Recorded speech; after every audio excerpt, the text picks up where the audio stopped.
Marlene Voss gave my father 12 days to tear down a smokehouse that had been standing longer than she had lived in North Carolina, and she said it with the calm confidence of somebody ordering a bad fence removed from her own backyard. The problem was, it was not her backyard, it was ours, and the smokehouse had been ours since 1986. By the time she realized her own HOA documents protected that building more strongly than any lawyer could have, she had already turned half the county against herself. My name is Owen Mercer, and the place where all this happened sits on 26 acres of sloping pasture outside a little town called Briar Hollow, up in the western part of North Carolina, where the roads curl around the hills and everybody still knows which family used to own which field. My grandfather, Silas Mercer, bought the land in 1979, back when there was nothing east of us but timber, creek bottom, and a narrow gravel road that turned to mud every spring. He built the farmhouse himself, then added a hay shed, a root cellar, and the smokehouse, a squat little building made of block, chestnut beams, and a metal roof that had been patched so many times it looked like a quake.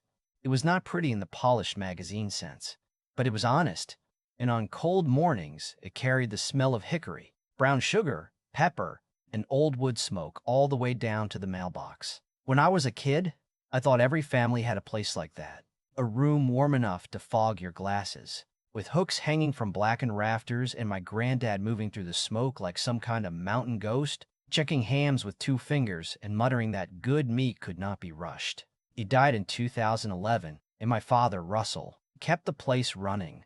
A small cattle herd, vegetables in the lower field, eggs by the roadside, and every November, the family smoke. People came from all over the county for that weekend. Cousins, neighbors, old men who brought folding chairs and stories nobody had heard in years.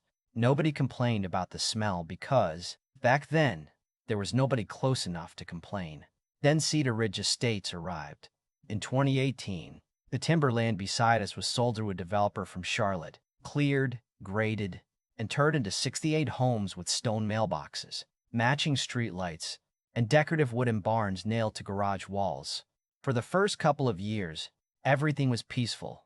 The new families waved when they passed, brought their kids to look at the calves, bought eggs from Dad, and a few even came to the November smoke. Then Marlene Voss became HOA president. Marlene had moved down from Cincinnati 3 years earlier with her husband, who worked remotely in banking and always looked like he had just been informed of a disappointing interest rate. She wore pressed linen pants, carried a leather binder with her initials stamped on the front, and treated minor inconvenience like a personal attack on civilization. She had opinions about porch lights, garden flags, pickup trucks, parked outdoors, barking dogs, and what she called visual continuity, which seemed to mean everything should look exactly the way she preferred.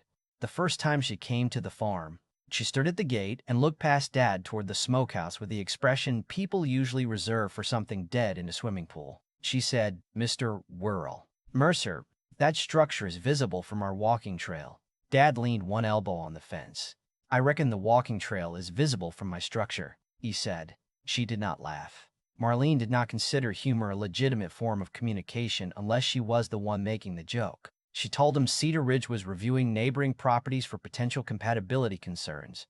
Dad asked what that meant. She said, "It means our community has standards." Dad looked over his shoulder at the smokehouse, then back at her. "Well, that building has standards too," he said. "Been holding them since Reagan was president." She left without another word, and 3 days later, we received a cream-colored letter describing the smokehouse as agricultural, deteriorated, and inconsistent with the character of the surrounding community. Dad read it at the kitchen table, took a sip of coffee, and said, "She has correctly identified it as agricultural." I figured that would be the end of it. It was not. 6 weeks later, an official violation notice arrived on Cedar Ridge Estates' letterhead, citing a section of their covenanters that prohibited unapproved outbuildings visible from shared spaces. The letter gave us 12 days to demolish the smokehouse or hide it behind a 9-foot privacy fence. They even attached a contractor estimate for nearly $7,000, which felt less like advice and more like a bill from someone who had broken into the wrong house. There was one obvious problem. Our land was not inside Cedar Ridge Estates. We had never joined the HOA, signed its covenanters, accepted its rules, or paid it $1. Dad sent a certified response with the deed, the parcel map, and one sentence underlined twice. The Mercer property is not subject to Cedar Ridge Estates Authority. Marlene called the next afternoon. I happened to be at the house helping Dad replace a water line, so he put the phone on speaker. Mr. Fick, Mercer, she said. Whether your parcel is technically inside our boundary is not the only issue. Dad looked at me and raised one eyebrow. What other kind of inside is there? Ma'am? She ignored that. Your smokehouse affects our property values, our air quality, and the expectations of our residents. Dad said, your expectations do not appear anywhere on my deed. Her voice changed then, just a little. The polite coding wearing thin. You have 12 days. Dad leaned back in his chair. And if I do not, fines will begin, she said. Dad actually smiled. You cannot fine me. Marlene paused, and I could almost hear her gripping that leather binder tighter. We will see about that. She hung up. 10 days later, instead of an HOA fine, a county environmental inspector pulled into our driveway. Marlene had reported commercial smoke emissions, excessive ash disposal, and a possible public health nuisance.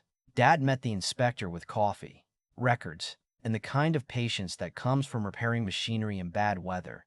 The inspector, a man named Roy Tatum, walked the property, checked the stack, looked at our ash barrels, and asked how many days a year the smokehouse operated. Dad told him maybe 18, 20 in a busy year. Roy nodded, wrote for a while, then said, this is about as commercial as my backyard grill. His report found no violation, no hazardous emissions, and no improper disposal. Dad mailed Marlene a copy by certified mail. She answered by appearing at the next county commissioners meeting with 37 signatures, blown-up photographs, and a slideshow titled, Protecting Briar Hollow Families. She spoke for nearly 5 minutes about smoke exposure, declining home values, and neighborhood safety before Commissioner Wade Hollis interrupted her and asked one question. Is the Mercer Farm part of your HOA? Marlene straightened her papers. It is directly adjacent. Wade said, that was not the question. Is it part of your HOA? No, she admitted. Wade leaned toward the microphone. Then your covenanters stop at your property line. Same as your lawnmower. A few people laughed. Marlene did not. She packed up her binder with careful, sharp movements and walked out before the meeting ended. On the drive home, Dad kept both hands on the wheel and stared ahead into the dark. After a while, he said, she is not done. I asked how he knew. He said, because she is not trying to solve a problem anymore. She is trying to win. 2 weeks later, a new letter arrived. This one accusing the smokehouse of losing its legal grandfathered status because of repairs made after 1998. And that was the moment I stopped thinking of Marlene as an annoying neighbor and started seeing what she really was, a person willing to manufacture a legal problem where none existed. And for the first time, I wondered how far she was prepared to go. That accusation pulled me all the way into the fight. I worked in construction management over in Asheville, which meant permits, inspection records, and old building files were familiar territory. So I came home the following Friday with 2 empty binders, a laptop, and the bad feeling that Marlene had finally found an argument complicated enough to waste months of our lives. Dad had already cleared the kitchen table. Outside, frost silvered the pasture, and the smokehouse sat under the oak trees like it had no idea anybody was discussing its legal status in an office 20 miles away. We spent Saturday in Granddad Silas's old filing room, which was really just a corner of the basement with metal cabinets and enough dust to qualify as insulation. Silas saved everything. Receipts for tractor belts, handwritten cattle records, tax bills, warranty cards for appliances that had been dead since I was in high school. Buried in the 3rd drawer, behind a folder labeled fence posts, we found the original 1986 building permit, a 1997 inspection report for a repaired chimney liner, and a county assessor photograph from 2001 showing the smokehouse looking almost exactly as it did now. Same roof line, same block walls, same narrow wooden door, even the same crooked vent cap.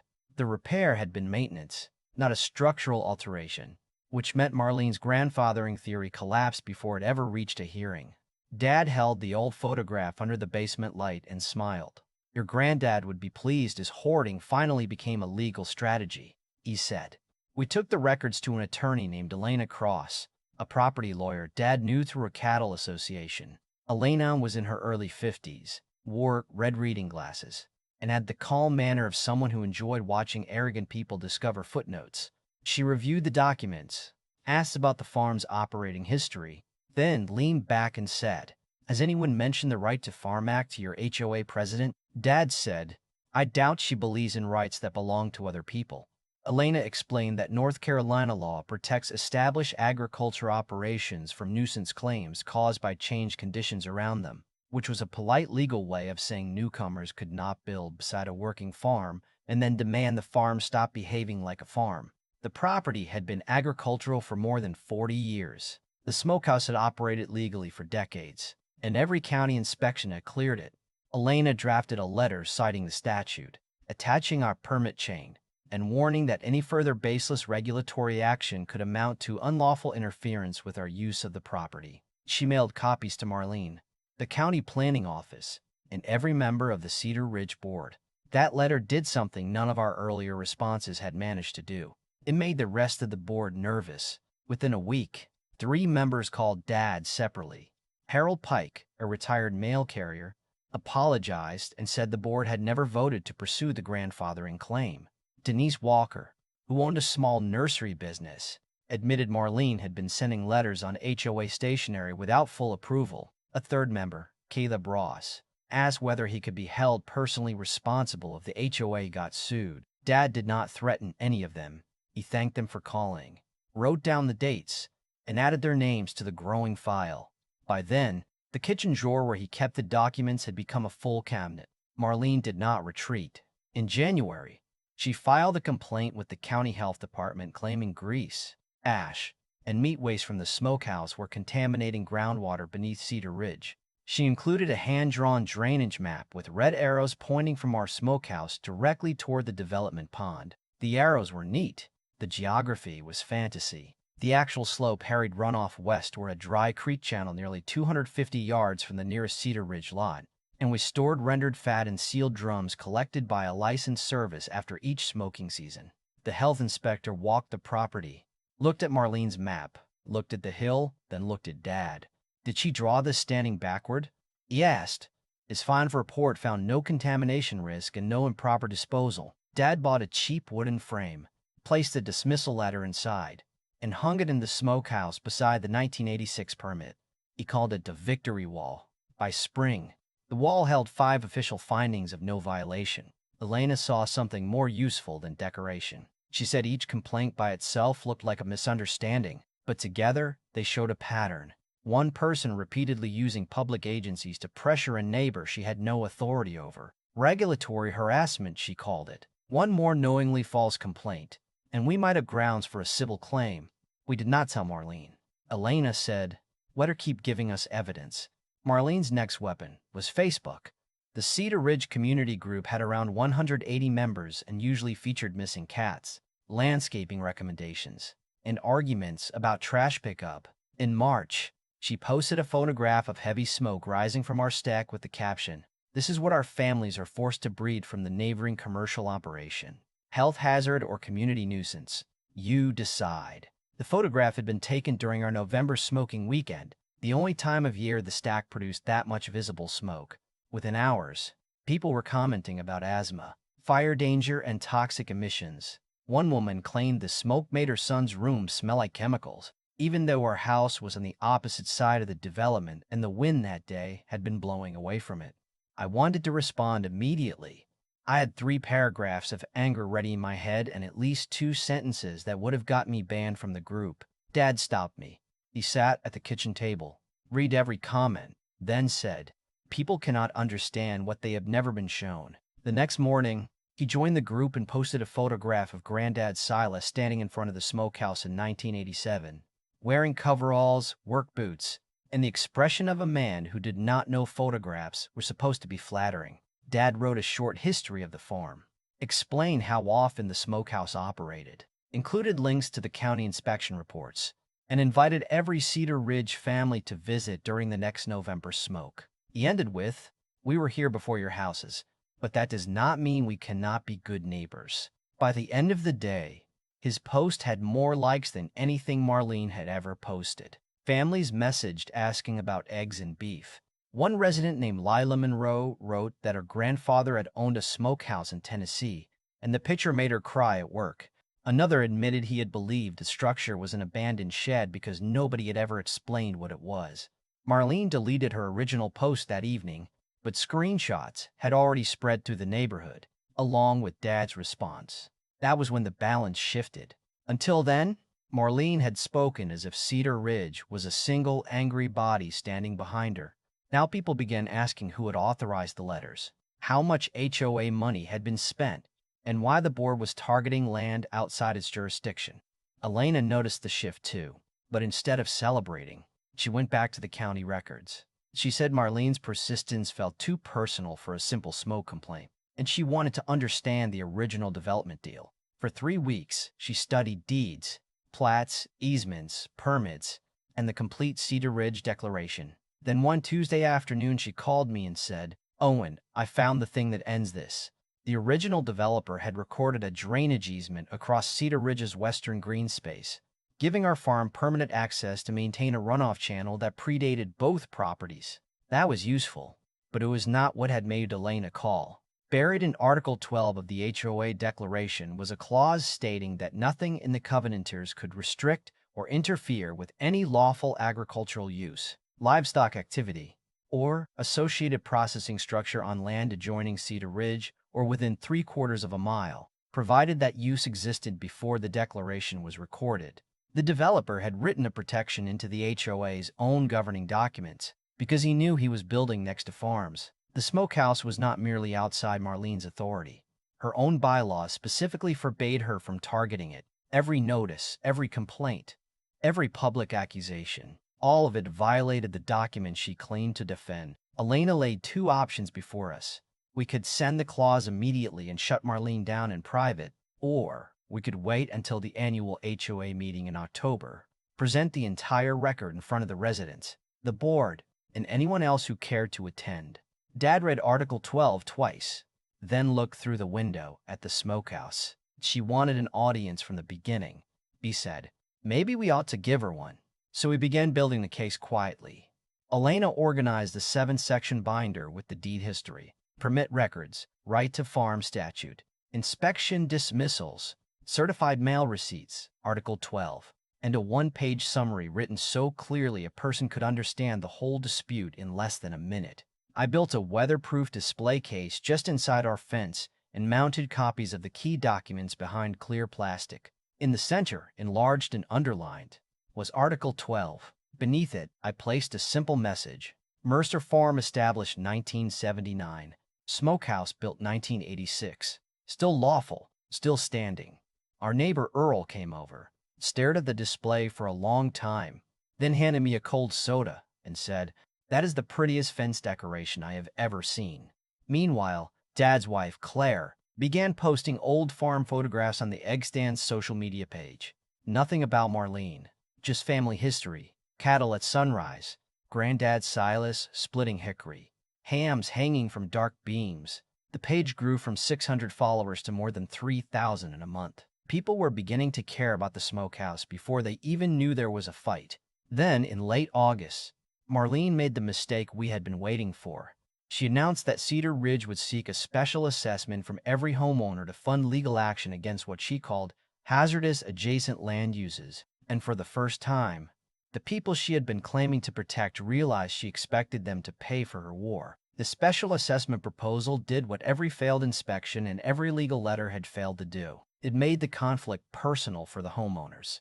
Until then, Marlene had been spending her own energy and the HOA's reputation, but now she wanted every family in Cedar Ridge to write a check for her obsession. The board meeting where she introduced the assessment lasted less than 40 minutes, and according to Harold, 30 of those minutes were people asking questions Marlene did not want to answer. How much had the HOA already spent? Who had authorized the earlier complaints? Why were they funding a fight over property that was not inside the neighborhood? Marlene kept repeating that the farm threatened community standards, but that phrase had lost its magic. Denise finally asked whether Marlene had read Article 12 before starting any of this. Harold told us the room went so quiet he could hear the air conditioner click off. Marlene said the clause was open to interpretation. Denise said, "It looks pretty clear to me." The assessment failed 4 votes to 1, with Marlene casting the only vote in favor, and for the first time she understood that she was no longer leading the board. She was standing alone in front of it. A reasonable person might have stopped there. Marlene became more dangerous when embarrassed. 2 weeks before the annual meeting, printed flyers appeared in every Cedar Ridge mailbox, accusing Mercer Farm of operating an illegal slaughterhouse, creating a wildfire risk, and dumping animal waste into neighborhood water. The flyer was signed Concerned Cedar Ridge Families, which was not a real group and had never existed outside that sheet of paper. Claire found one folded beneath the windshield wiper of her truck at the grocery store. She handed it to me without speaking, and I watched her face tighten as she read the line about poisoned water. Claire had spent years keeping that farm clean, checking barrels, maintaining drainage, and teaching children who visited to leave the land better than they found it. Marlene was not insulting a building anymore. She was accusing my family of being careless with the ground Granddad had trusted us to protect. I wanted to drive straight to Marlene's house. Dad took the flyer from my hand, folded it once, and said, "Give it to Elena. Anger makes noise. Evidence makes consequences." Elena sent the board a formal notice explaining that knowingly distributing false statements capable of damaging a family's reputation could constitute defamation, and that the HOA needed to disavow the flyer publicly within 48 hours. Harold called an emergency meeting that night. The board voted 4-1 to issue a correction to every household. Marlene voted against it, and her dissent was recorded in the official minutes. 3 days later, Cedar Ridge residents received a second letter stating there was no evidence of illegal slaughter, dangerous runoff, or any public safety violation at Mercer Farm. The board apologized for the misinformation. Marlene's own organization had now officially contradicted her in writing. Her last move came the morning before the annual meeting. She called the county building department and reported that our roadside evidence display was an illegal commercial sign. An inspector arrived just after breakfast, measured the board, checked its distance from the road, and read Article 12 through the clear plastic. Then he looked at Dad and said, "Somebody is having a difficult month." The display was below the permit threshold, entirely on our land, and contained no advertising. No violation. Dad framed that report and hung it in the Smokehouse, Victory Wall number 6. That evening, Claire posted a photograph of the old building at sunset, the block walls glowing orange, the doorway open, hickory stacked inside beneath rafters darkened by 34 years of smoke. She added no caption. By morning, the image had been shared more than 700 times. A reporter from a regional television station called and asked to attend the HOA meeting. Dad said yes, then spent the rest of the afternoon repairing a gate because cattle have no respect for media strategy. The Cedar Ridge annual meeting was held in the clubhouse on the second Saturday of October. The room officially held 55 people. 71 showed up. Folding chairs filled every open space. Residents stood along the walls, and a television camera sat in the back with a red light glowing above the lens. Marlene opened the meeting exactly on time and moved through the budget, landscaping report, and road maintenance updates so quickly it felt like she was trying to outrun the agenda. Then Harold adjusted his glasses and said, "Next item, review of the HOA president's compliance with Article 12. Marlene reached for her binder. Harold started reading before she could speak. He read every word of the Agricultural Protection Clause slowly, including the part that prohibited interference with established processing structures on adjoining land. Nobody interrupted him. When he finished, Elena stood beside the projector and handed out copies of her one-page summary. She explained the timeline plainly: the demolition demand, the environmental complaint, the zoning accusation, the groundwater claim, the social media post, the false flyer, and the attempted assessment. Then she placed Article 12 on the screen and said, "Every one of these actions targeted an agricultural structure this declaration explicitly protects." There was no dramatic gasp. Real rooms did not usually gasp. People shifted in their chairs, looked at one another, and began understanding how long they had been used as justification for one person's private campaign. Dad stood next. He wore a clean blue work shirt and Granddad Silas's old belt buckle.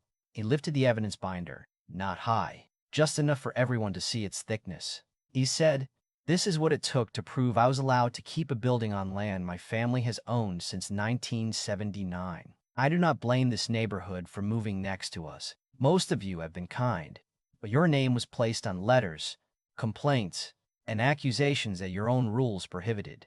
I'm asking you to decide whether that is how you want your community represented." He sat down, and for a few seconds there was nothing but the hum of the fluorescent lights. Then Lila Monroe, the woman who remembered her grandfather's smokehouse, stood and began clapping. The whole room followed. Marlene waited until the applause faded, then said Article 12 was outdated, community standards had evolved, and leadership sometimes required difficult decisions. Denise leaned toward her microphone. "Leadership also requires authority," she said. "You did not have it." Harold moved for a vote of no confidence. Denise seconded. 5 board members voted. 5 hands went up against Marlene. She stared at them as though the room had betrayed her, closed the leather binder, and walked toward the exit while the television camera followed every step. The clubhouse door swung shut behind her with one hard click, and after 18 months, that was it. Cedar Ridge sent Dad a formal apology 2 weeks later and withdrew every notice ever issued against the farm. The state HOA mediation office found that Marlene had engaged in a sustained pattern of unauthorized harassment and recommended mandatory legal training for future board members. Elena told us we could sue Marlene personally and probably win. Dad declined. He said the building was safe, the record was clear, and he did not want revenge becoming another form of ownership. That November, 46 people came to the annual smoke, including 17 Cedar Ridge residents. Marlene did not come. Some people thought Dad should have sued her into the ground. Others said removing her was punishment enough. I still do not know which side I agree with. I only know that smoke rose from that old roof until after dark, sweet and gray against the cold sky, while children ran between the farmhouse and the pasture, and neighbors who had once signed complaints stood beside us eating ribs. In the spring, we took down the evidence display and replaced it with a hand-painted sign that read, "Mercer Farm, established 1979, visitors welcome." The smokehouse is still there, its walls rough, its roof uneven, and its mortar holding exactly the way Granddad said it would. So tell me honestly, did my father show strength by walking away after he won? Or should he have taken Marlene to court and made sure she could never do this to another family? Drop your answer in the comments. Tell me where you are watching from, and share this story with anyone who has ever been told that somebody else's rules mattered more than their own rights.